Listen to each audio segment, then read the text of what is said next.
I'm Sina Nader with FTX US. I'm panicked about finding the technology that can regrow my hair.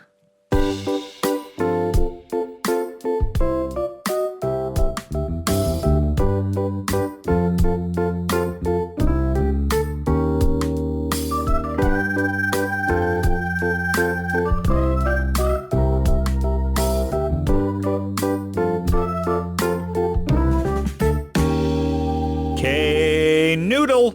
Hello, Howard. Good morning. What's happening? I am amped. By mistake, I took 20 milligrams of Adderall. So if I start walking around during this podcast and doing push-ups, ignore it. Okay, I'll try. And I'm drinking coffee because, nothing like 20 milligrams of Adderall with a coffee chaser in an FTX cup. Ooh. Did I give away what's happening? I think you did. But, that's okay. When I threatened Coinbase that I was just going to have FTX week, they paid me a fortune and said, bury the FTX guys. And I said, hey, hang on. They're investors in stock twits. I'll own your stock, Coinbase, but I can't have you on the pod. So that's my story, and I'm sticking to it. So I'm going to get right to it today because I'm in a good mood, despite being completely impoverished by the market. I have nothing left, Knut. We are on food stamps. You are getting paid in promissory notes for this podcast. Okay. I put all our money in Zoom, and it's gone. Great idea. By the way, we have we have a lifetime of Zoom ahead of us, but we have no money. We've prepaid Zoom for the rest of our lives, and we're broke. Well, it's a good start. It's a good start. We'll make it up again. Too bad for my kids. They were counting on my Robinhood money, social leverage money. I bet it all on Zoom. Who would have thunk that video was a competitive market? And so you would think I would have learned by now, Knut. Yes. Yeah. So I have a special guest. Wow, just this room. I can hear my hair grow, which is a segue because this guest is panicked about his hair. And the first thing I would tell him was get a room like this because at least whether your hair grows or not, whatever is growing, you will hear it in a room like this. So you got a lot of stuff to talk about there, too. A lot of stuff to talk about. This poor guy has no idea. But he's making a lot of money, which should cover the hair loss problems. My guest today is, we have not met in person, yet I consider him a brother. He is a master at business development, a master at brand.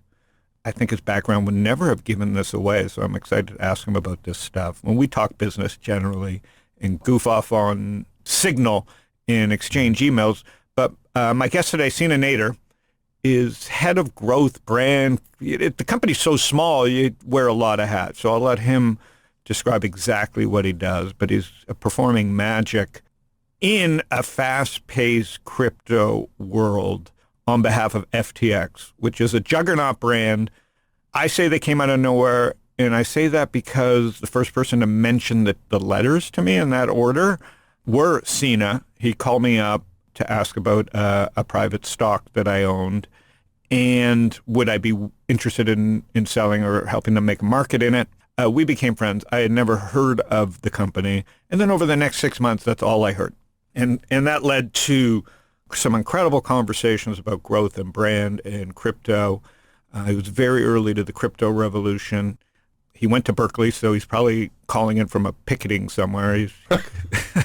So it could be noisy, and you're worried about my coffee hitting the ground? Wait till you hear all the signs clanking and everything, because he's probably calling in from some kind of protest. But he was Robinhood's first head of crypto. All right. Don't know how they let him go. Where he led and grew a team serving millions of customers, as you know, Knut, as an investor, during a period of hypergrowth. Like I said, the reason I'm so excited about talking to people like Sina is they've seen the beast. They've been inside the belly of a beast where you're just hanging on.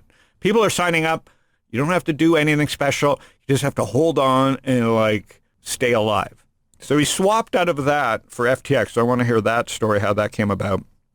And prior to Robinhood, he co-founded one of the earliest crypto fund-to-funds. So he knows crypto. Then he started his career going back at Morgan Stanley on the dark side. Ooh. Later joined Credit Suisse, darker side. I hate that company. And he was smart enough to leave. He received his BA from UC Berkeley, where he majored in libtard. Is that even allowed to? Can I say libtard? You can, but Hopefully I did not offend any you offended people. me. I offended half the population. Yeah. So I feel that's fair. It's a really and he bad got his expression. MBA from USC, which I don't know what it stands for, but it's 3 letters. Sounds very important. Southern Christian Carolina, probably not. Yeah, University of South Carolina. He's just an amazing dude, but we have not met. He's done some incredible partnerships and we're just going to dig right into it. So let's get Sina on. Sina! Howard, What a thrill this must be for you. I'm honored beyond description. If you could describe it, take as much time as you want, half an hour, an hour. If you could describe it. Don't edit any of this. I mean, where to start? I mean, from, golf pro to business wizard to just amazing, cool dude with hilarious insights and also like brilliant insights. Yeah, I think I've got time for a conversation with you. Let's put it that way. So that's Larry David, but what about me? So I really could spend 2 hours talking about this because the stories you must be able to tell from your basement or wherever you've been locked for a year, right? You've been pretty conservative. The team is all over the world. How big is FTX today? And what is FTX for people who don't know? Yep. So FTX is a global crypto exchange. There's FTX International and then there's FTX US, 2 separate businesses, but they're affiliated with each other. And globally, we're probably somewhere around 250 to 300 people at the moment. And when you joined, was there an X yet? Or was it just FT? Had someone come up with the X? How many people were there? Yeah, the X was there. It was sort of a tongue-in-cheek reference to futures exchange. Mm-hmm. And when I joined, there was just about, I want to say 65, 75 people. So it wasn't just 4 people. So you were on a rocket ship. How many years were you at Robinhood? Just about a year. And where did they recruit you from? Credit Suisse? No, so I was actually doing one of the first fund of funds in the crypto space, and they kind of came knocking and said, "Hey, you want to head up our crypto division?" And that was that. A recruiter or someone from Robinhood? I was a recruiter, I believe. And the fund of funds was inside a bank or your own? No, it was my own. And so what got you into crypto? Do you remember the moment? I do. Well, it's kind of a longer story. I mean, what got me into crypto was Wall Street. And sort of, recognizing the things that, I perceive to be somewhat problematic on Wall Street. And then kind of eventually learning that crypto might represent the antithesis to Wall Street or, something similar to that. It sort of drew me in very hard. And it was in 2013 where I've got this cousin who's a little bit out there. So I sometimes take what he says with a grain of salt. But he basically said, "Hey, Sina, you should check out this Bitcoin thing."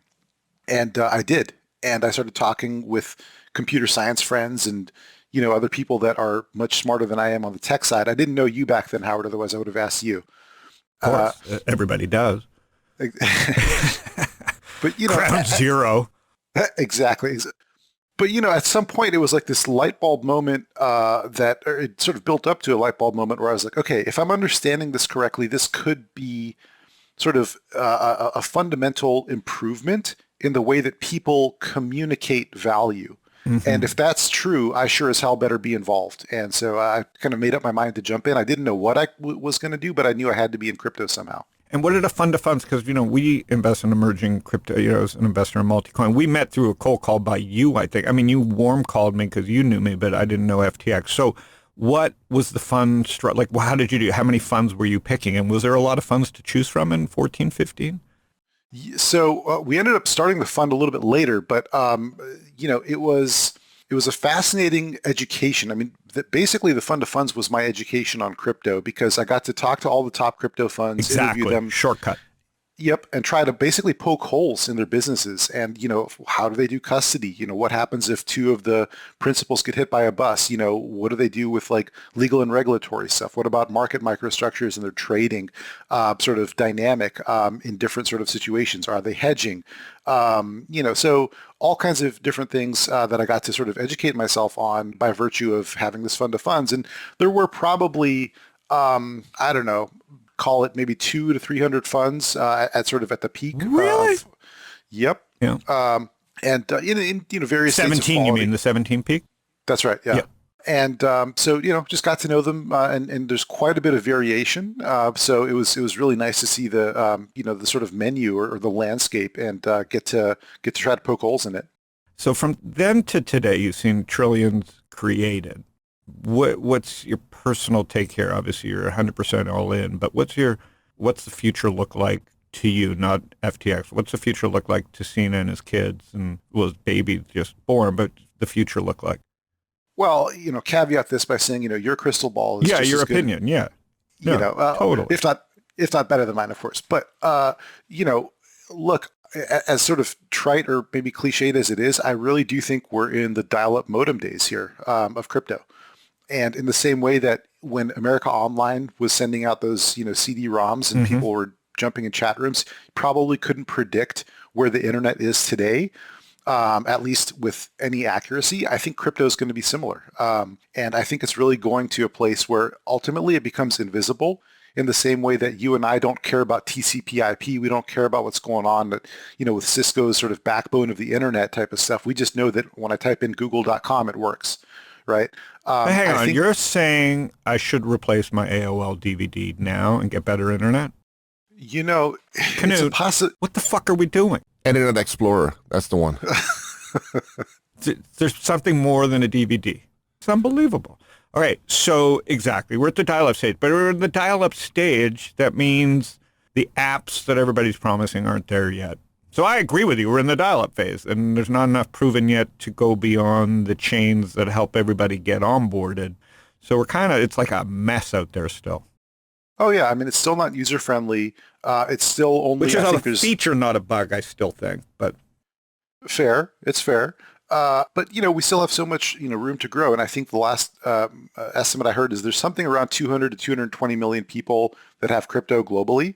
If you divide that, just for a very rough calculation, if you divide that by the total population of, 7.9 billion or whatever it is, that means 96% of people, or 97% almost, are not yet in crypto. So Correct. We just by that, very rough estimate, we have so much room to grow. And I'm not in crypto. This is what I try and tell people. It's like, again, this is about dabbling. Like, you obviously got the bug. I never had the bug. I had the schmuck insurance fight or flee thesis, which is like, in case I'm wrong. I'm more invested because in case I'm wrong. So in case I was wrong, I invested in Multicoin begrudgingly. And so now I'm like a haphazard Bitcoin thousandaire or crypto thousandaire, but I'm still not like double opt-in to it still freaks me out. So I defer all my crypto and pay fees for fake crypto at many levels. So it makes me feel more comfortable than real crypto. I am starting to get to the phase with Trudeau and with Russia and with Biden and with just our terrible leadership that real crypto is starting to, who cares what the prices are, it's starting to make a real sense to me. So I still think we're so early just based on that. Like, I'm supposedly an early adopter, but I'm paying huge fees to get fake crypto in my life. And that's both the concern and the opportunity, I guess. Well, I was pitching crypto to this billionaire in 2017.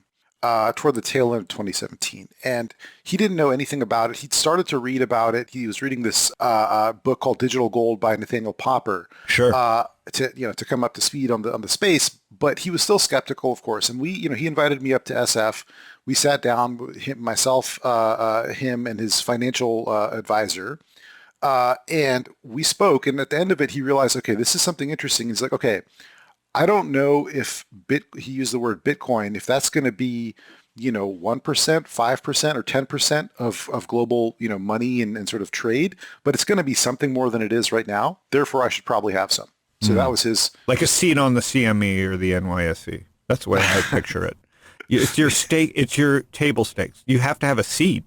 The seat just happens to be open to anybody, and it's fractionalized, which is what always excited me. It's pretty amazing stuff. Yeah, I was watching the Carl Icahn HBO thing, and he's, you can get past the fact that he looks like he's dead. He's still an extremely smart man, and the storytelling is fantastic. And the storytelling gets better because he's old. Like, you give him, he's fudging, I'm sure, but the stories are cuter now that he's old. And he's talking about his start and he had to go buy a seat on the CBOE or the CME, I forget what it was, and that, or the NYSE actually, and that was how you got in. Yep. Today, how you get in is by using the internet, and today's internet is crypto, and the way in is you don't have to spend $250,000 to get in. You can just set up a wallet, a MetaMask, and go open a Coinbase FTX account, and you're in. There's different levels of how in you are, but you're in. And then there's Discord and financial Twitter and stock twits and everywhere else, and it's not like a club.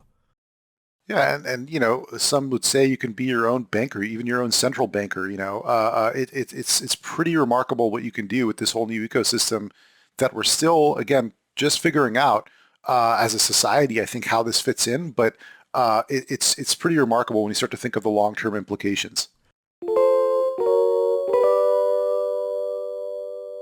Well, what's pretty remarkable is your career, because crypto is just so young, and you have the ability to you've taken, you know, Robinhood and then FTX, and just you've gone right to Larry David. So I have to go right to this, because this is how genius. You know, I knew you mentioned you were going to do a Super Bowl commercial. I just called you one day and said you're doing a Super Bowl commercial, and you owned up to it. And then, you know, and by the way, just this proves how young you are. I was calling you to get an offer to come to the game, and that never came. So either I'm bad at like guilt, or you didn't pick up on the 1,000 of cues that I left you. But you did tell me, and I don't even want to know the answer, but you did say you were going to do a Super Bowl commercial. If you would give me 1,000 guesses, and I thought I knew you, I wouldn't have guessed Larry David was going to be in the commercial. So I would have said 1,000 times, Canute, you saw the commercial. Brilliant. You've made commercials. Oh, it's brilliant. Love it. Okay. Thank you. So, and Canute has done like award-winning commercials around the world. So, Canute, you have skills. Thank you. So, in a million years, I never would have guessed Larry David. Whose idea? How does this happen? Forgetting crypto, forgetting anything.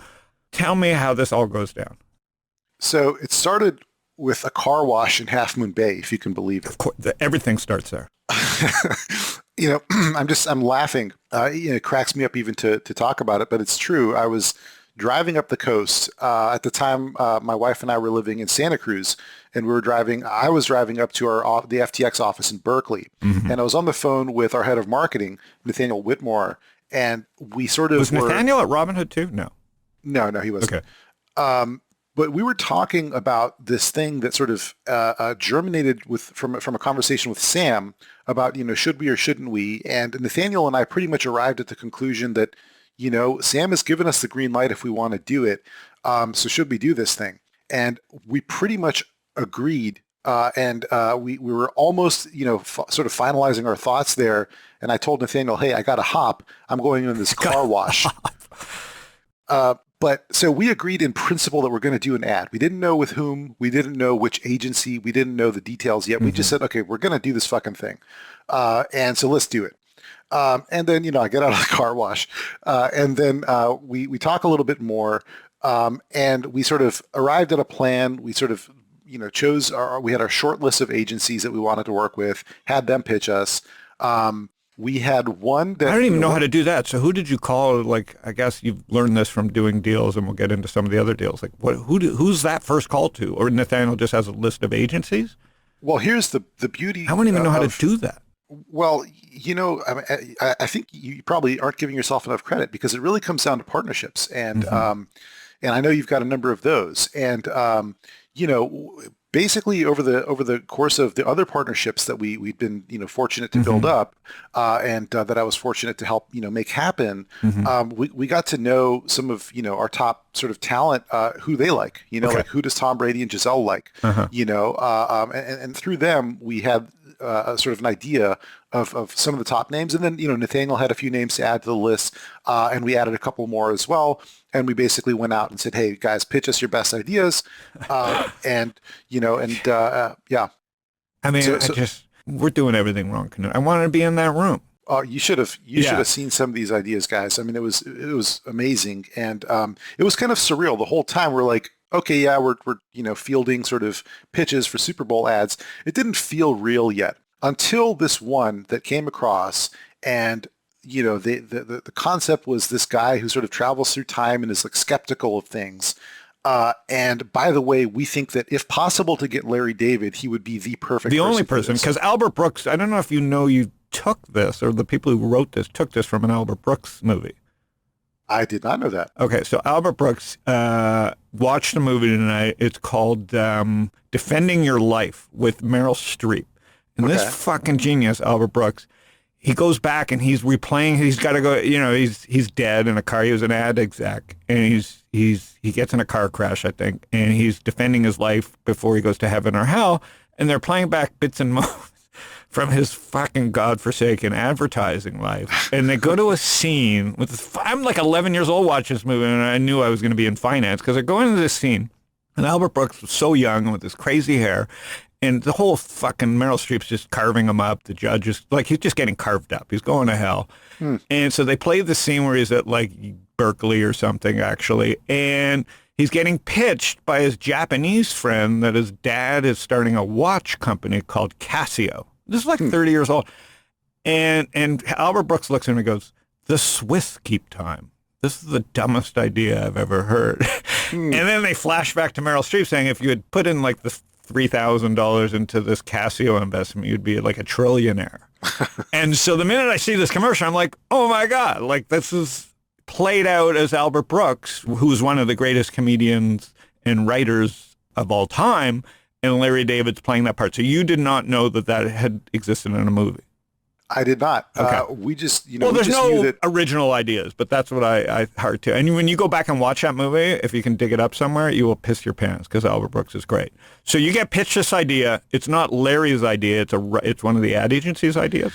Well, the outline of it, the initial incarnation of it was this ad agency's idea, and we loved it. And we said, okay, can we actually get Larry? And so later on, I'll tell you the story of how That we would got be a great Larry. name of a podcast. Can we get Larry? Just a bunch of us trying to get Larry.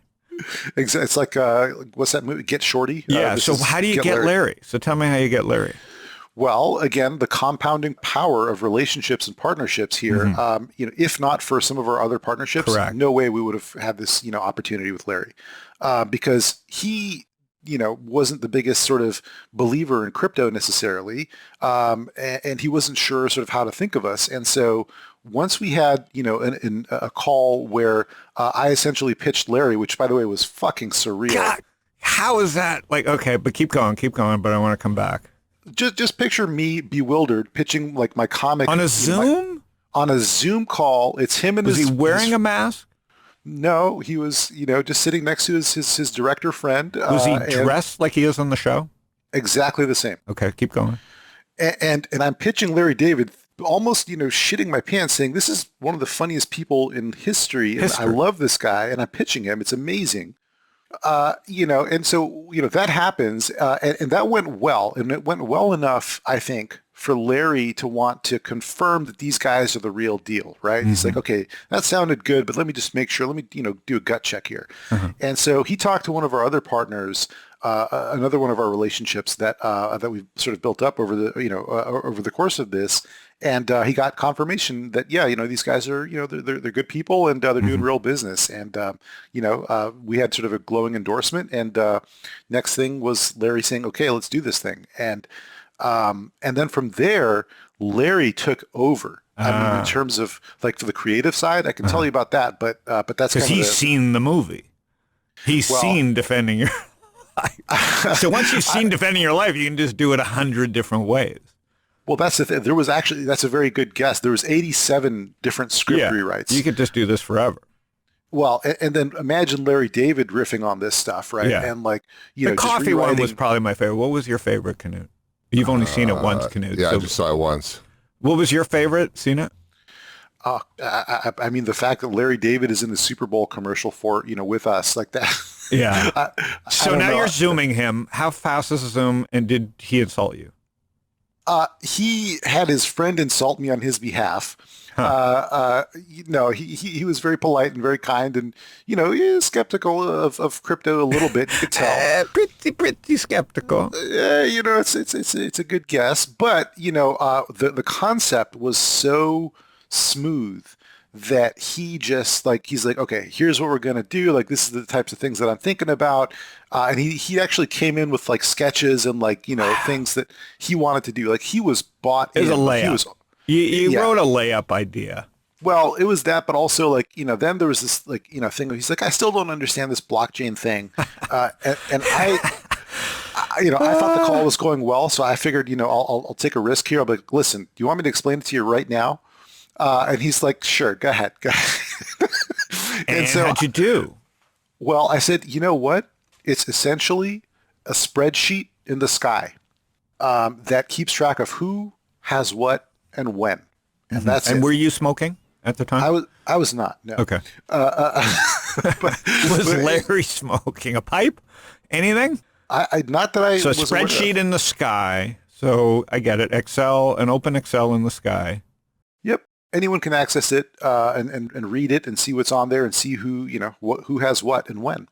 And Larry was sort of like, yeah, I don't know. And then, his friend next to him was like, okay, like, can you see on the Zoom that my eyes are like, glazed over? Like, can you tell? So, but it was a funny conversation. But, the overarching thing was that like Larry was bought in, he was all in, and he was already sort of, the creative juices were flowing. And so it was a pretty good call. Okay. So have you met him? Other than the Zoom call, not yet. Okay. And of all the people, Giselle would be number one for me, then Larry too. And Giselle, do you show up to a call like that wearing a shirt or not wearing a shirt? Just because. What's the vibe that you get? I think because I would show up, like the CNN guy. I would show up like the guy who got fired from CNN. I'd take my one shot. You take your shot. It's just Tom Brady's wife. So Tom Brady, Giselle, Steph Curry, Larry David. Like who was the most intimidating person to talk to for the first time? I mean, it's sort of weird to say this, but I mean, I've had a lot of conversations with a lot of like very prominent people. But Larry David was the only one where I felt a little bit nervous. I was like, oh my God, this is Larry David. Like, I'm probably one of the biggest, Curb Your Enthusiasm fans like ever. And so for me, it was just, it was extra intimidating to be talking to the creator and just the star of that. Like he's just a fucking hilarious guy. I love this guy. And I'm like, now I got to pitch him. And that was a little bit intimidating, but everybody else, Tom and Giselle are great. Steph Curry, all of Major League Baseball, Trevor Lawrence, a number of other sort of business people. I mean, it's just everything else is easy compared to Larry, for me at least. Right. So obviously Giselle and I would be friends. So, but next to, I would be most nervous talking to, and you promised to set that up, but I'd be most nervous talking to Larry. Would Larry and I hit it off? How fast would I offend him? Well, fairly quickly, but I think that's a good thing, actually. What the hell is that? Fairly quickly. Explain. Well, no, I'm being somewhat. I take it as a compliment, but I want to know how to offend him in case I have this moment.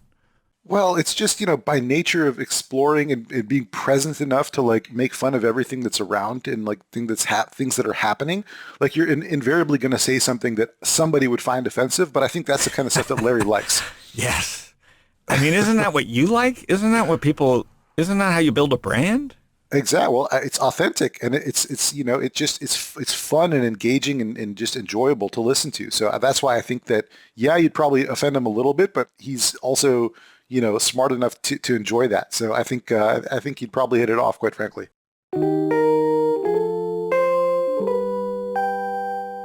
So can I pitch you a couple ideas to work? I mean, budget aside, because it sounds like you have no budget. Is part of the magic of this, because first of all, I'm going to have to, I think I'd prefer you as a co-host at this point. Canute, hopefully you get sick. And do you have any podcasting skills? Because you seem to be more interesting than Canute. So hang on. Hey. So pardon the, I want to talk about FTX and growth and crypto, but this is just something that people should understand. How do you meet Sam? How do you pitch this? We'll go back here quickly. How does Sam work? Because I've had him on the podcast, but obviously, I don't know him. And how does someone be this bold around budgets and esoterics? hang on, and I'll ask them again. And then seeing the final product at the Super Bowl, because I was shocked. Yeah, I was only watching the Super Bowl to see this. I'll tell you my thoughts here quickly. I was shocked. This is something about Robinhood that eToro, Coinbase, E-Trade, FTX do commercials. Robinhood doesn't. And as someone who was at Robinhood early and then left, you obviously at some level, metaphysically or karmic-wise, or you just have great instincts, left to hop on a bigger rocket ship and hitch your wagon to FTX or have them hitch their wagon to yours. Kudos. So in seeing the final product up against all the other crypto and Crypto.com was there with LeBron, because Coinbase was interesting. I have to say that I didn't know what it was until, all the old people around me were like, what? Huh? And I was like, oh, I'm waiting for I didn't know who it would be. I thought it was Snapchat or something, and then it was Coinbase. And I thought that did its job appealing to its audience. And then along comes FTX with Larry, and I'm like, it definitely was appealed to me, but I know FTX and I know you and I've met Sam and I know the team and blah, blah, blah. So I know, and I thought it was genius. But how did the company react in the context of all the crypto commercials? How do you feel it went? Well, we have our opinions. I have my opinion, but I think what's more interesting to me is actually what what other people think. And the way that I judge it is by like what are people telling me and like what are people saying and what sort of the the input is that we get. Like what's the market telling us, right? And people seem to love it. And it won an award for most comical spot in the Super Bowl, by far. Well, thank you. We're delighted to see that, and we're biased, of course. We thought it was pretty hilarious, but it's great to see that others felt it was funny too. And that's really what we were going for: is try to entertain people, and also hopefully leave them with a couple of things. Leave them with one, hey, come get to know us. We're good people. This is kind of how we don't take ourselves too seriously. We like to be authentic, but then, also maybe sort of plant the seed of, hey, maybe crypto is something, you want to look at for the longer term, just to be aware of it at a minimum. And so it seemed to accomplish those. And from the feedback that we're getting, it seems to have gone well. But if you ask me personally, I mean, I'm fucking delighted. I thought I'm so proud of you. You're not even related to me. And are you background, Sina Nader? What is that? Middle Eastern? It is. It's a Persian name, and I'm as Persian as you can be. But Persian actually means you're mixed with a bunch of other things like Greek, Italian, and Mongol, and all kinds of other things. But I'm Persian. I was born and raised in the U.S. And so there's no path from Berkeley to Morgan Stanley to Credit Suisse to Larry David. So you've connected some dots that will never be connected again. Now that they're connected, and I've asked a lot of questions that I still have to come back to, Larry is the one that took risk because he doesn't do commercials, I don't think. Has he done a commercial? Never. As far as I know, he's done a COVID PSA, but that's it. Okay, so he took all the risks. That's what I thought the genius was there. Because LeBron can put his name on anything, tonal, blah, blah, blah. Curry can put his name on anything. He has a venture fund, penny jar. These guys all take risk. Larry doesn't seem like a risk taker, and therefore that was the genius of the thing. To see him dressed up as like a Roman or whatever he was, spitting coffee, all for the sake of something he wasn't on board with, a spreadsheet in the sky, was the genius. Does that make sense to you, Canute? Absolutely. Okay, completely. You should chime in here because you've done these things, and you're welcome to chime in. Absolutely brilliant. Fucking brilliant. So now that Larry took the risk, is he willing to take more, do you think? Well, I certainly hope so, and we certainly hope so. And there's so much that we can do there, and I think I hope that Larry is seeing that the positive reception here. People like this. People want more of it, and he, like you said, Howard. I mean, he's the perfect person. Yeah, it's easier than making a season of Curb Your Enthusiasm. We get to see Larry goofing on everything, being authentic, and going for the laugh, but has to risk his brand. I mean, isn't that what it's about? Well, I think it's a calculated risk. I suspect that, he's been hearing and seeing, a lot about crypto these days and realizing, okay, maybe it's a thing now. Maybe it's, these central banks are talking about doing their own crypto assets and like, maybe it's legit now. So I think that there's some calculated sort of risk there, but at the end of the day, he doesn't have to do this, right?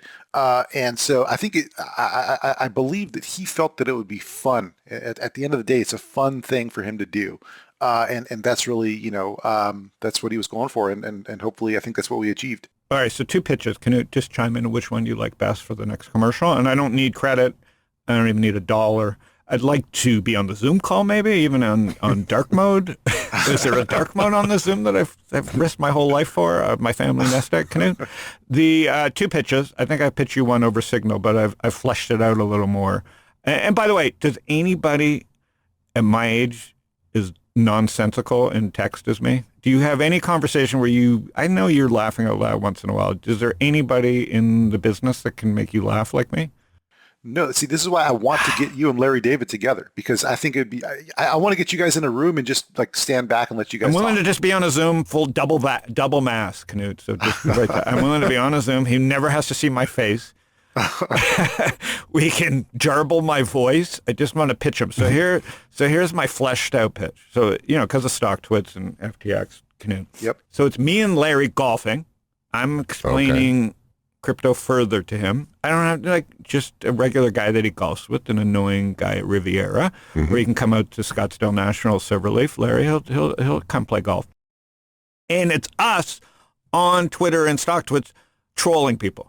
I'm teaching him how to troll people on crypto Twitter and crypto stock twits. So he gets to be Larry, but under a fake name online, explaining, just like every other idiot in the world, talking about crypto. And I'm teaching him about crypto and all the pluses and minuses of that. Knut? Okay, next one. Okay, so you don't... I want to compare them. The second one is, I'm not in it, but it's my idea, is all the comedians become crypto experts. So it's Jon Stewart, Dave Chappelle. They're sitting around as if they have a Discord room talking about crypto. And it's just hilarious. So it's Jon Stewart, Dave Chappelle, Dave Letterman, what's his name, the British comic who I love? Ricky Gervais. And don't make me go above you, Sina, for this. This is a budget thing, and I can make this happen. I'm 4 tweets away. I can put this commercial together in 5 tweets. And Dave Letterman talking about crypto. Is that possible? I think that the first idea trumps it big time. And Really? Oh, yeah. So which of those 2 makes sense, Sina? And which is doable? I love them both. I mean, they're both quite doable, actually. I got to say, my initial reaction was to disagree with Knut, but then the more I think about it, it's probably a cleaner commercial just to have 2 people. It's easier. You can let the sort of funny spots linger a little bit longer. If you have like 7 people in a room, it's tough to give the spotlight to as many of them, Yeah. But either one would be fucking hilarious. Like, I mean... Because you can go in any direction. Like, crypto is anything. It's a spreadsheet in the skies. So why can't Larry be an expert? Exactly.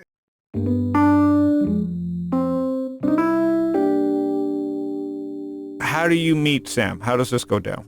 How you're at Robinhood. I don't know if you had left yet. How do you meet Sam? How do you first hear about FTX? So I actually had my eye on FTX before it became FTX. When I was doing the fund of funds, I had heard about this group of people that was trading significant amounts of crypto out of Berkeley. And I was like, wait, what? Who are these people trading big crypto out of my backyard? And I've never heard of them. I got to meet these guys. And because, I went to Berkeley for college, and it feels like, my hometown, between Berkeley and Santa Cruz. I mean, that's kind of my sort of North Star in terms of where home is. And if somebody's doing crypto there, I should probably know them, is kind of how I feel about it. And I went and I said, okay, I got to meet these guys. And I went and sat down with them. Sam wasn't in the office that day, but I was just blown away by how just sharp and dedicated and precise everything was in every interaction with these guys. And so I kind of had my eye, and the company that I met with was called Alameda Research. And that was sort of where FTX was born out of, or kind of spun out of that. Is Alameda an area at Berkeley? So Berkeley is in Alameda County. Got it. And funny story there about why Sam decided to name it Alameda Research. They were trying to get bank accounts, and they realized that if there was anything about crypto in the name, there's no fucking way they'd get a bank account. So they came Yeah. up with like the most boring possible name, which was Alameda Research. Like Interesting. He's just smart. incredibly Or he smart. gets good advice and he listens. Or both. Yeah, you need both. Correct. So Alameda Research, and I'm like, wow, these guys are super cool, and kind of had my eye on them. Then I kept my fund to funds thing, and then FTX was being born sort of in the background, and then started to develop. And then when I was ready to leave Robinhood, I reached out and I said, hey, I'm looking to for my next move. And they said, hey, why don't you come and help us out? Maybe with the U.S. stuff, and then I'll also help out on some international stuff. And that's exactly what happened. Wow. And was the first big deal naming of the Miami Stadium? That was actually the second one. The first one was, well, there's two before that. There was this national ad campaign. That was our first sort of big national deal with Barstool Sports, actually. Oh. Uh-huh. And then there was Trevor Lawrence, number one draft pick in the NFL. And then came the Miami Heat Arena after that. And so tell me, like, how do you pitch them? How do you decide on a budget, and like, what are the boundaries? So the funny thing there is this all came from a single question that Sam posed on our internal communication tool. And he said, hey, do you think we could get like some athletes to tweet about us maybe once a month and just, talk about their experience using FTX? And it started from that. And it just evolved into, what it is today, which is our sort of portfolio of partnerships and deals that have helped to make FTX a much more well-known brand. But it started with that. And then, myself and a couple of colleagues started to work on these deals. And we would basically bring ideas to Sam, and then Sam would help us come up with like a short list of the names that he'd be most excited about. And we would say, okay, well, here's our list, and let's go see what we can do. And would go and get whichever of them that we could.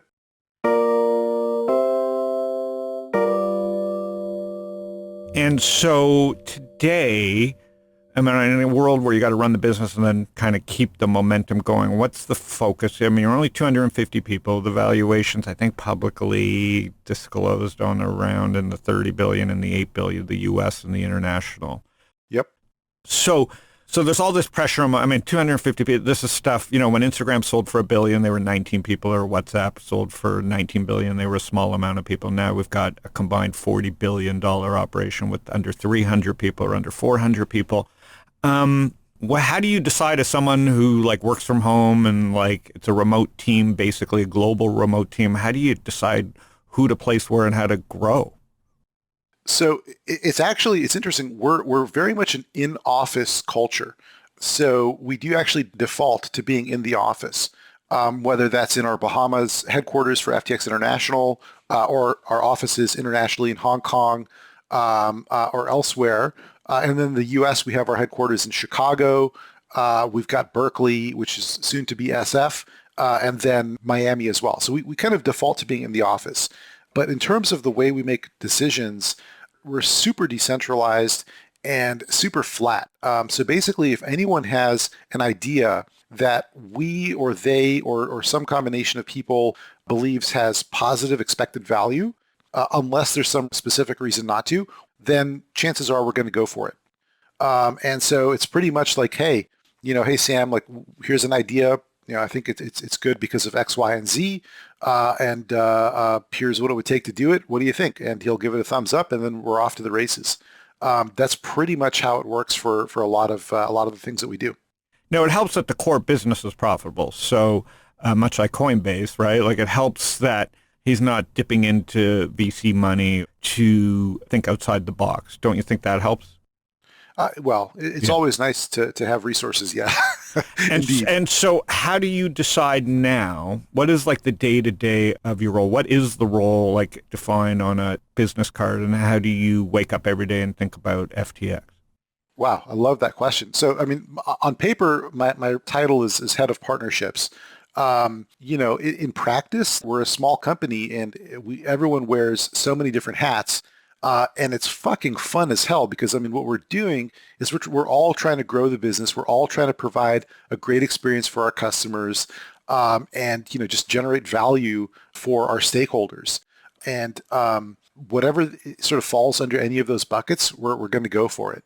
And so, if I wake up and there's an opportunity to do something that's going to bring, I don't know, several 100,000 daily active users, in the case of StockTwits, potentially into the FTX orbit, then great.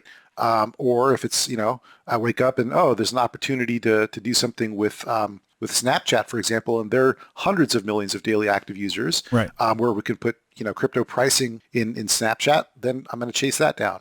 And why aren't other people thinking of this? Because is it just me or other people? Like, so tell me, because I don't know if I'm bugging you, or why do people not do this? So my whole job when I started StockTwits is to be BD. Like, I didn't have a core profitable business like Sam did. So my job is to get our brand out there and partner. So that's all I think about is how do you leverage? That's why Twitter has always made sense to me, and I'm always fascinated about how bad they are at running their own company because they're a network. And they should be celebrating people that have climbed the network. So in a world where I'm bugging you, are other people bugging you, or are other people clueless? Like, when I introduced you to Micah at Snapchat, how did you know, like, why do other people not get it? I've told you this before, Howard. It's because you're a fucking genius. No, come on.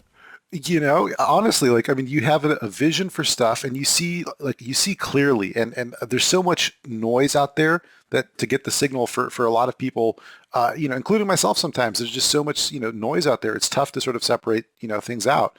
But I think that you do have a unique ability to see through this stuff. And, there are definitely other people. And by the way, you're not at all bugging me. I mean, pretty much every time you come to me with something, I'm like, yes. I don't care what you're saying, Howard. The answer is yes.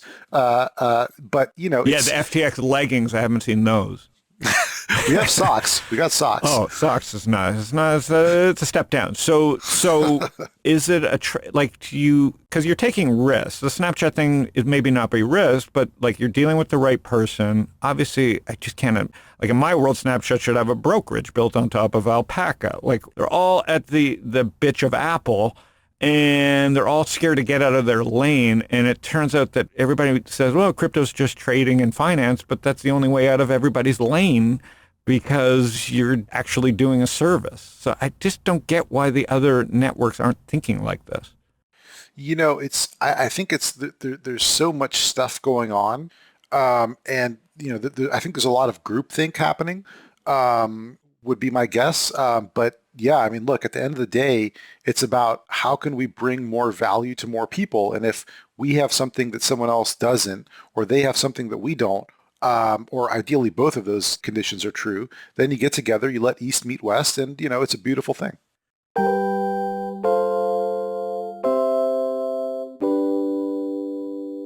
You called me. I didn't know what FTX was. You reached out to me. I guess you knew me through Robinhood? Yep. Okay, so you reach out to me as a biz dev guy. And nothing happens, or I try to make something happen with you. It doesn't work. Then I tried the product, and I'm like, whoa, that's cool. I can't use it in the U.S., basically, or it's cooler if I lived internationally. So I started asking a few people, oh, yeah, everybody uses it overseas or internationally, blah, blah, blah. You hear it in the same terms as Binance. So I start hearing it. Then I start pitching you. And I don't know, like everything I pitch you, you liked. So that's kind of like, it made me nervous. I'm like, oh, God, finally someone agrees with me. That means we're both idiots. So... And so we talk about StockTwits and hooking FTX to StockTwits, which originally I pitched to Robinhood, which they obviously did, but then undid with their API. So what are the lessons you can learn in doing this for FTX that other people have made along the way? I think it's just, you have to listen. Like you have to listen really, really closely to what, the market is telling you. And I think in the case of StockTwits, for example, I believe that when stocks stop trading for the day, something like 10 out of 10 of the top things that people are talking about on StockTwits is crypto. Correct. Right? So that to me says, okay, latent demand, lots of interest, and people want to do something here. Well, give the people what they want. If they want crypto, give them crypto. And if we are in a position to be able to leverage our, resources to provide crypto to them, that seems like a pretty positive situation.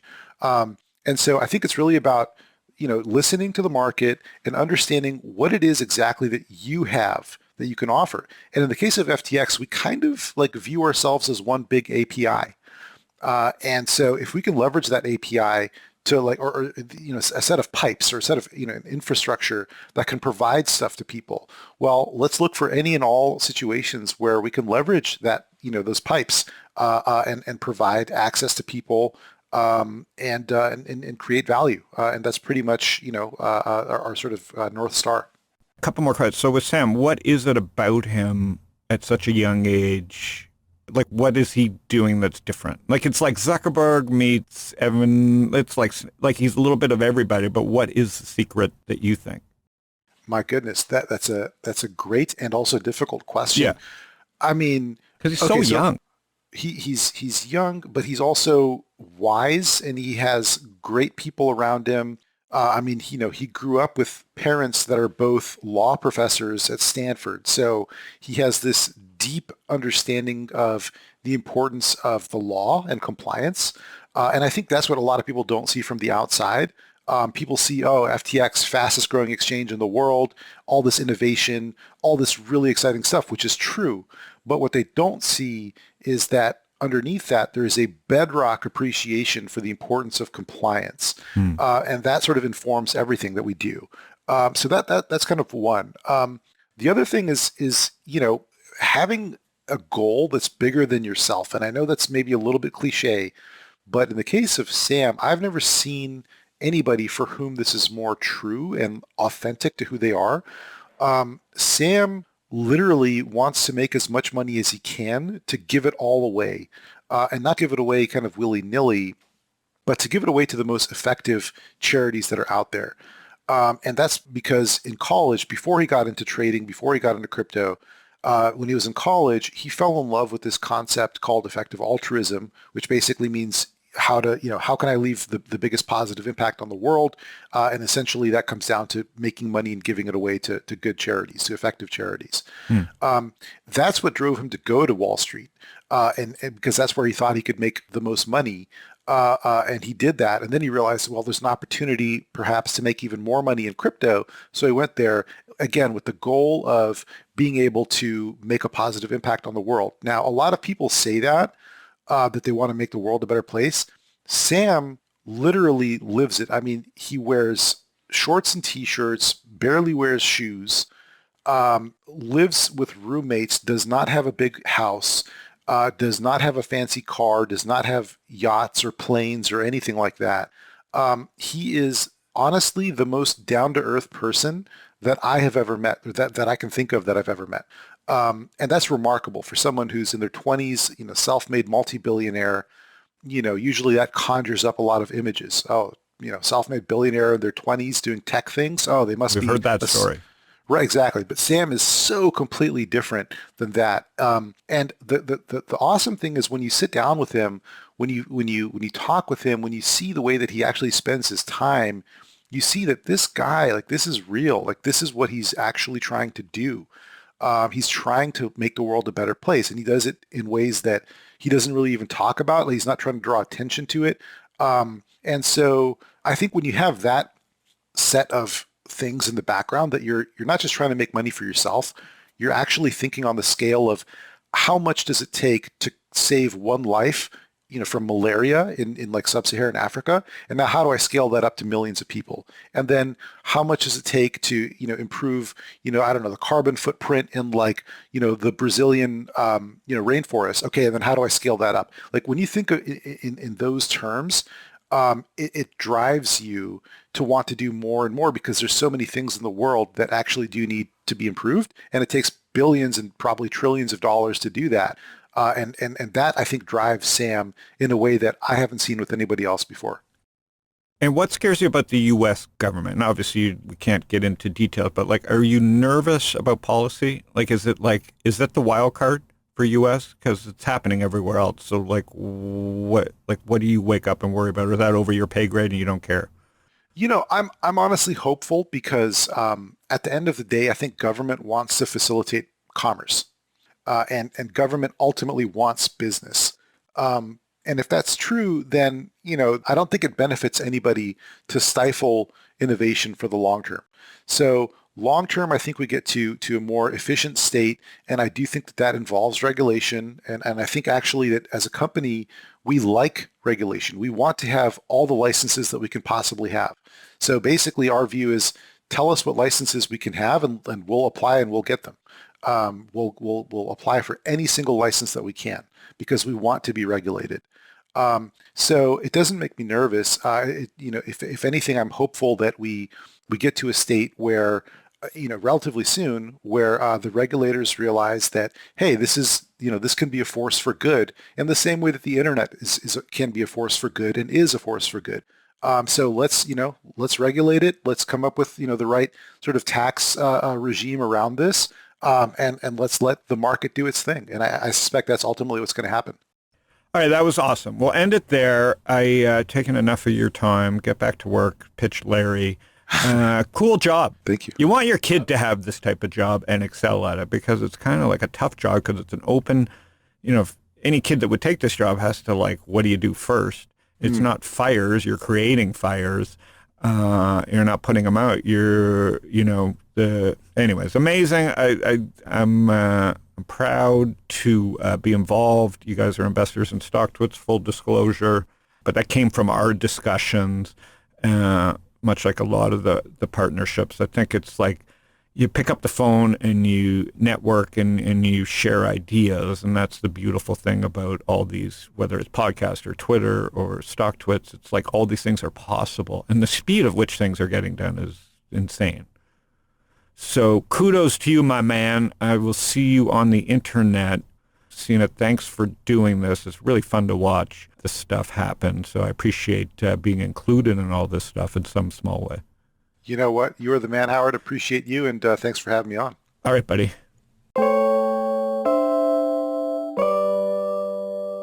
Knut, hey. Are we out of tape? Is the cloud full? Yeah, we're running out of tape. What'd you think? Fantastic. I told you to be blown away. I am blown away, and I like him a lot. He's right? I don't Like your kid. Yeah, you want your kid to be like he's that. going to be on again. We will have him on again. Yeah. I wanted to have someone behind the scenes, we try and talk to the people in front of the scenes, because that's where the sex appeal is. But really behind the scenes at Rocket Ships is cool. And I prefer to talk to the people behind the scenes because they're getting the shit done, At the top, someone just has to say yes. But then you got to work the system, and you got to get the people, you got to get buy-in. And I appreciate how he not only can do both sides of it, he can get buy-in from the higher-ups, and then he can go execute. And for young people listening, you got to do both if you want to be successful. You can get away with just one, but if you can do both like Sina does, and find out how they do things, you can follow them on Twitter. We'll share some links. But FTX, really incredible story. It's been a lot of fun to watch. Risk-taking, swashbuckling, global, moving around, etc. So you are listening to Panic with Friends. Knut and Howie, college buddies, reunited after 30 years in the desert, talking to our friends, traders, investors, venture capitalists, founders, movers and shakers that try and keep us one or two steps ahead, not months and months, just days and hours.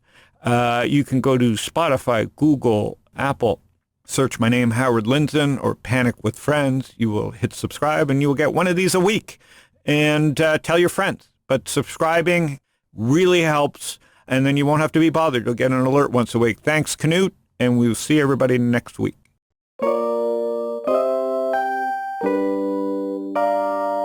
Howard Lindzen is the founder and general partner at Social Leverage. All opinions expressed by Howard and podcast guests are solely their own opinions and do not reflect the opinion of Social Leverage or StockTwits. This podcast is for informational purposes only and should not be relied upon for decisions. Guests may maintain positions in securities discussed in this podcast. Him a lot. He's right? a very, Like your kid. Yeah, you want your kid to be like that. He's going to be on.